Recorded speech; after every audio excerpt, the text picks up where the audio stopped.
Hey, good evening, guys. We're moving forward here on um, a potentially pretty difficult concept that we're going to need to understand. So I'm going to do my best. We'll kind of see where we are at towards the end of it and how long it takes. Um, but anyway, let's continue where we were at. If you remember yesterday, we finished our conversation about the what we referred to as sticky wages. Remember, big thing about that is all of a sudden, if I'm making $15 an hour, for example, and I come into work and the boss says, "Hey, listen, we're going to pay you $10 a week, $10 an hour next week," a lot of people will quit. Okay. And bosses know that, so they don't really lay people off necessarily very often. Okay.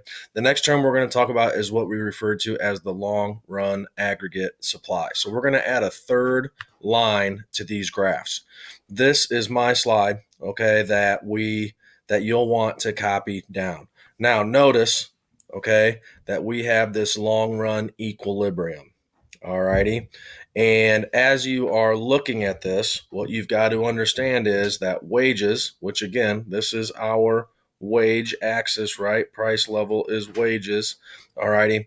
And as we move forward and over time, right, we're going to be able to become willing to accept lower wages. So, for example, unemployment insurance pays us 70% of our paycheck over um, up to $400 a week, right? Well, that might be kind of nice for a little period of time. Like, hey, I get some time off, I get some kind of free money, so to speak. But eventually, like, okay, I've eventually got to go back to work. Okay. And the law says we have to only pay it for so long. And again, eventually people get somewhat convinced over that time period. So we're going to talk about that today. Okay, notice again, this is the big point we're going to worry about is this long run equilibrium. And that is going to be when all three lines intersect each other. Okay, so copy this down, understand that. The one other thing you can see up here, this should look familiar. This is our production possibilities curve. Remember that? Okay. And that is what is going to be represented by the long run aggregate supply. So our long run aggregate supply really doesn't move very much. If you remember, okay, our production possibilities and moves to the right, okay, or expands, so to speak, when we have, change in population, change in technology, those types of things.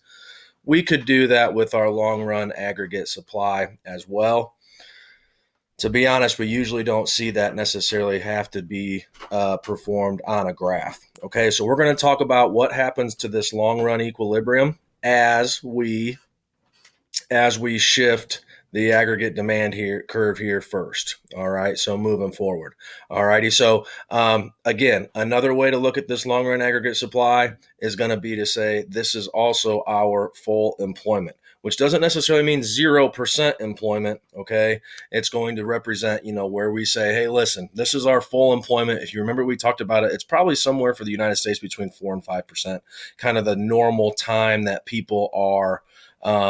Some people quit their jobs and look for a new one, right? You guys are going to graduate college someday, look for a job. You're going to be unemployed for a little bit. So there's this natural rate, okay, of unemployment that we're going to put into account. It doesn't mean that there's 100% of people employed when we talk about this full employment. Okay. So, but in a sense, it's pretty close related to this production possibilities curve in terms of, how people behave. If you can tie it to that, it's one further level of understanding. Okay. We're going to move forward here. I'm going to try to draw on my book here. So kind of follow my lead. Okay. And you're going to see that on your notes. Okay. We've got a decrease in aggregate demand. So you are, all right, writing what I'm writing right here. Okay, and notice we've got some terminology. We've got a recessionary gap, and then we're going to draw an inflationary gap here in a second. Okay, so that's where we are. All right, so you can kind of copy down what I'm telling you to write. So first of all, if you haven't done so, you haven't practiced, let's start out with our axes, right? So we've got our price level. All right, remember that also includes wages. Okay, and then we've got our real GDP. Sometimes we call it Y for output. Remember, that's also employment. It's kind of good to be a little bit more in depth than maybe what we need to, just so we get the hang of it. Okay, we've got our aggregate demand. Okay, we've got our short run aggregate supply.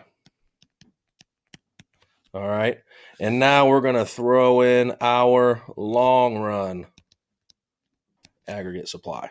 Okay, I made them intersect right there. I tried to. All righty, and we're going to call that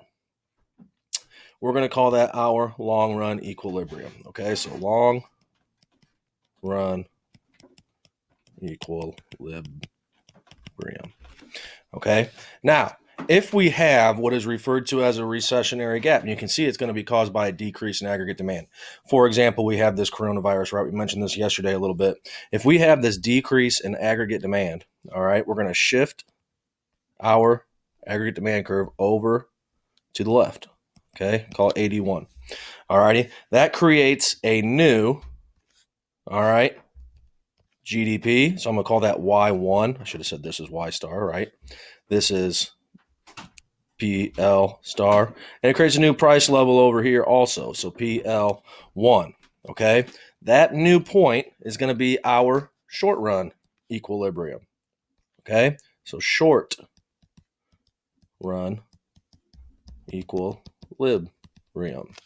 Okay. Now, the big thing that we've got to understand is recessions are defined as 6 consecutive months of lower production, right? Lower production is our GDP or our output. Okay. So we're going to refer to this little gap right here. Okay. The difference between the short run equilibrium and long run equilibrium, this is our recessionary gap. Okay. And that's important to know, because what you'll hear questions that, sometimes they'll just say, hey, the economy's experienced a decrease in aggregate demand. What is going to be the way to fix that? Which another way to say is, hey, the economy is in a recessionary gap by a certain amount, which we'll talk about probably next week. Okay. They are in this gap. All righty. And how do we try to fix it? Okay.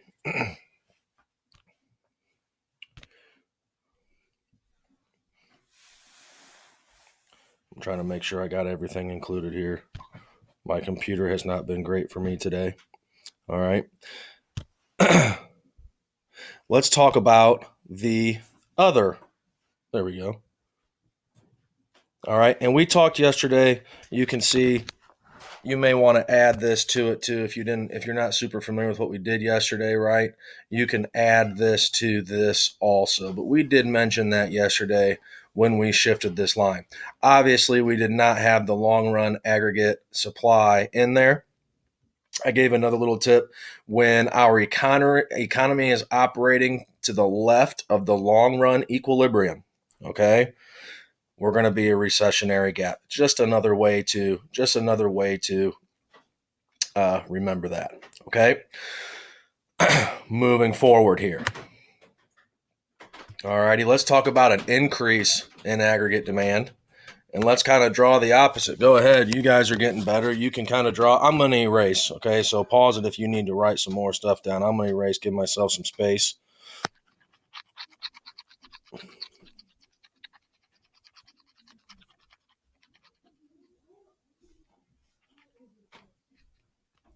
Okay. I'm going to give myself a new set of axes here. All right. Give myself some space to write. Give myself a little bit more extra space. Okay. Price level. Real GDP. Okay. I'll throw Y. I'll throw employment down here too. Okay. I'll abbreviate it this time. I'm going to throw wages also. Okay. I've got my aggregate demand. I've got my short run aggregate supply. And we're going to give us our long run aggregate supply also. Always a vertical line, by the way. Okay, long run aggregate supply, always a vertical line. So we've got our long run equilibrium.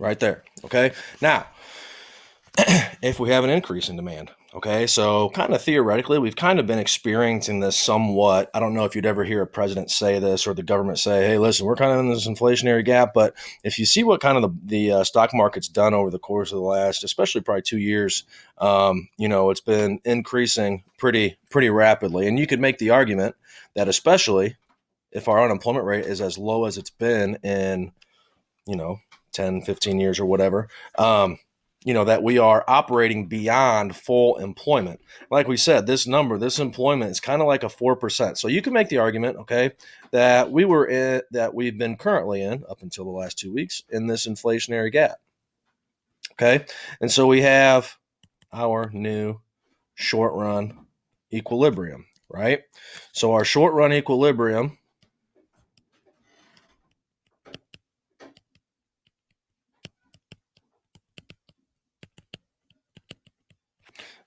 is now to the right, of long run.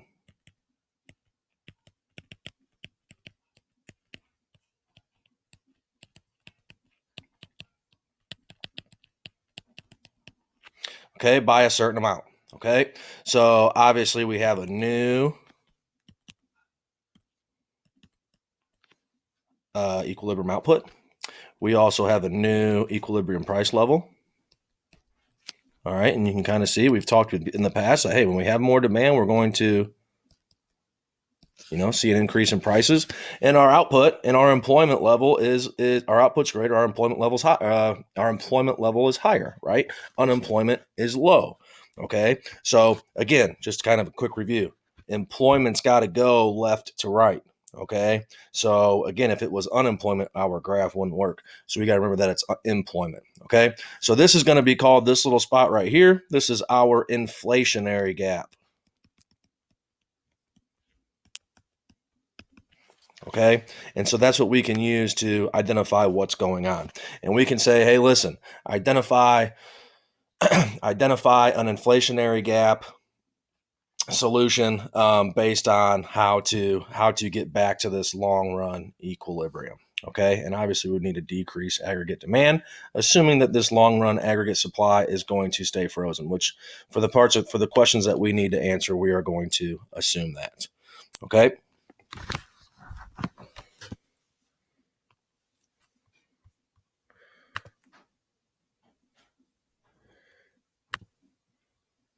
Okay, guys. One thing I want to mention here is yesterday, if you did not watch the day 3 video, make sure you go back. Okay, we drew these situations. Okay, and you can add the original long run equilibrium if you would like. All right, but the important thing is to write down the what happens with inflation, which is price level, wages, employment, unemployment, and GDP. So if you need that video, go back to yesterday. It's when I'm drawing on the marker board. Okay, if you've got questions about those things, by all means, holler at me. Okay, we're going to go down here. We're going to say, okay, how does an economy correct itself? Okay, and so we're going to draw a couple graphs here and kind of show you maybe in some people's minds the most difficult thing to be able to wrap kids' heads around for this particular class. And so anyway, here's what I want you to do. All right, I just want you to start. All right, I want you to take a quick second. Okay, and I want you to draw a graph that has an inflationary gap. Okay, so pause the video, draw a graph with an inflationary gap. Okay, pause it for a sec, give yourself a shot. Okay, remember, well, I'm not even going to give you a hint. Okay, all right, had it paused. Your inflationary gap should look something like this.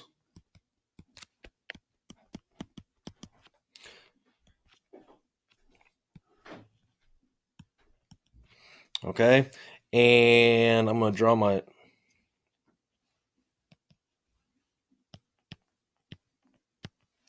now my inflationary gap's got to be to the right of my long run aggregate supply curve. Okay, so that's what you're aiming for. Here's your inflationary gap.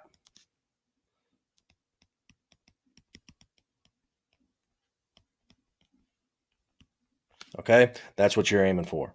Alrighty, now here's the tricky thing. An inflationary gap, as we've talked about, is caused by an increase in the aggregate demand. So theoretically, our aggregate demand would have been over here, and we had a shift to the right, theoretically. Okay, so we need to get this back to a long run equilibrium. So how do we get this back?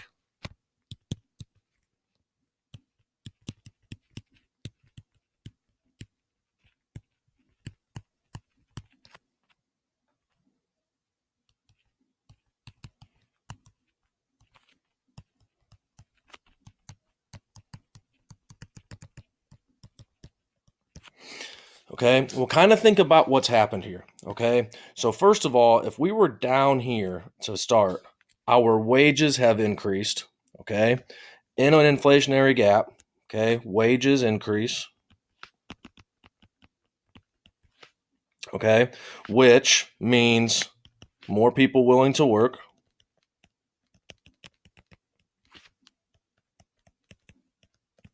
Okay, which means higher costs for businesses. Okay, so just kind of think back into your brain the supply and demand conversations we had. What happens when costs of businesses increase? Okay, hope you're thinking, okay, I got my demand shifters, I got my supply shifters. Okay, more workers, more costs, higher wages, decrease in supply.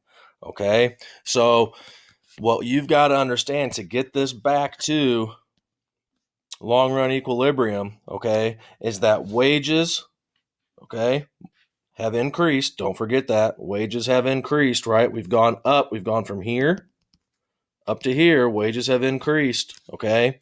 And now businesses can't afford as many workers. So what are we going to do? Well, SRAS, short run aggregate supply, needs to start decreasing.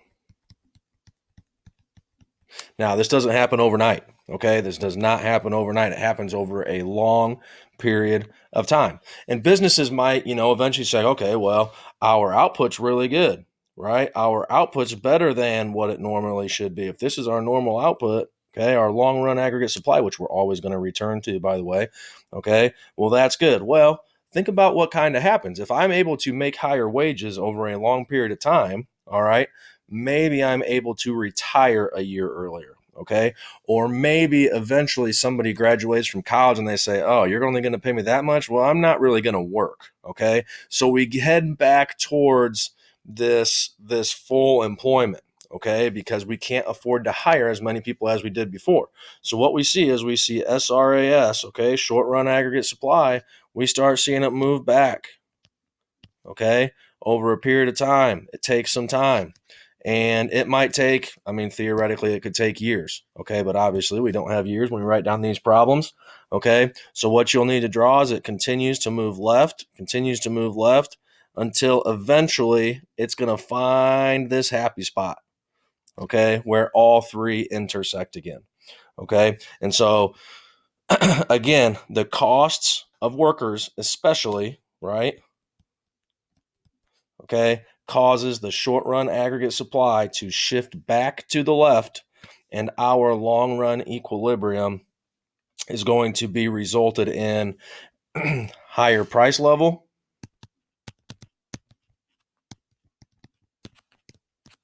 okay, employment,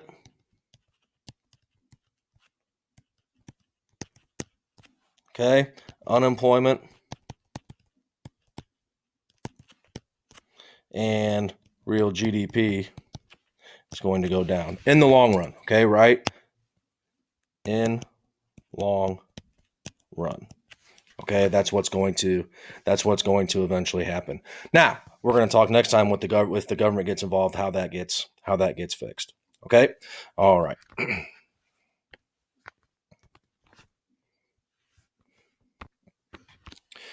All right, guys, we're back for one last thing here. Let's go ahead and try to draw a recessionary gap. So we're on that next graph, obviously down below here.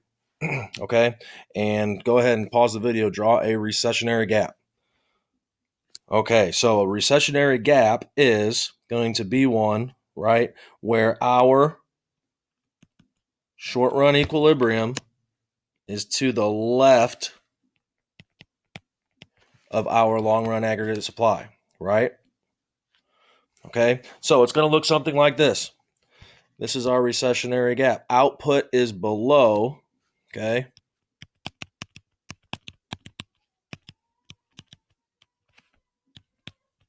Long run aggregate supply, okay? Alrighty, so it's down here. This is our recessionary gap.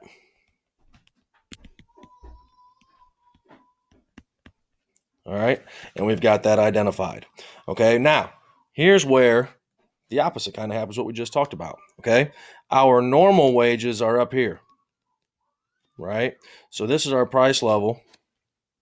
Well, now here's our wages. Okay, in the short run equilibrium, our price level, our wages are not nearly as good. Okay, obviously our output is down below where it needs to be. Okay, and we're in this recession. So maybe in this case, our unemployment rate is 8% or 9% for whatever reason, right? And so sometimes this type of stuff happens. It happened in 2001 after 9/11. People were afraid of what was going to happen next, so they stopped buying stuff, right? And our aggregate demand kind of decreased a little bit, and we end up in this brief recession. In 2009, what had happened is people's investments, and especially property and stuff like that, those basically lost a bunch of value. And so our aggregate demand had decreased. Okay, keep in mind our original aggregate demand was up here. Okay, and so it's shifted left. Now, what we've got to understand, okay, is what's going to happen in the long run if this particular event happens. Okay, so what happens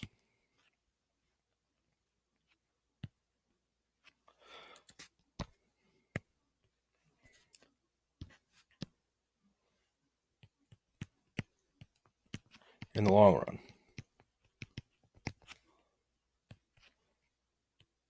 Okay, so well, in the long run, again, remember, we've already mentioned this a couple times.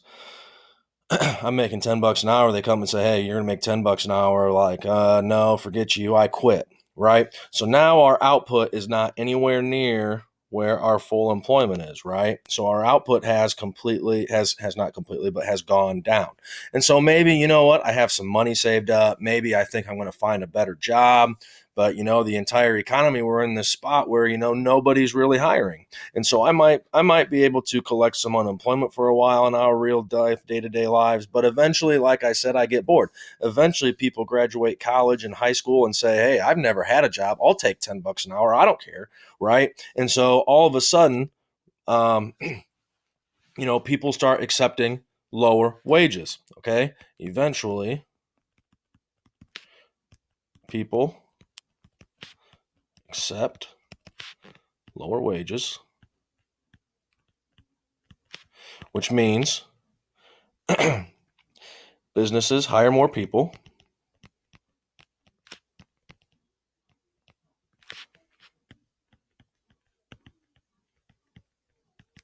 which means increase in short run aggregate supply. Okay, so what we'll start seeing over the long run is our short run aggregate supply starts moving to the right.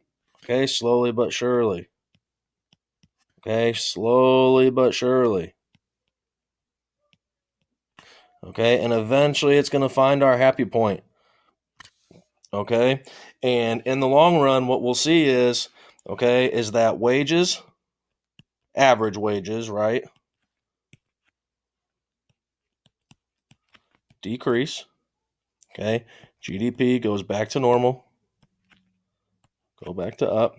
Okay, employment increases, unemployment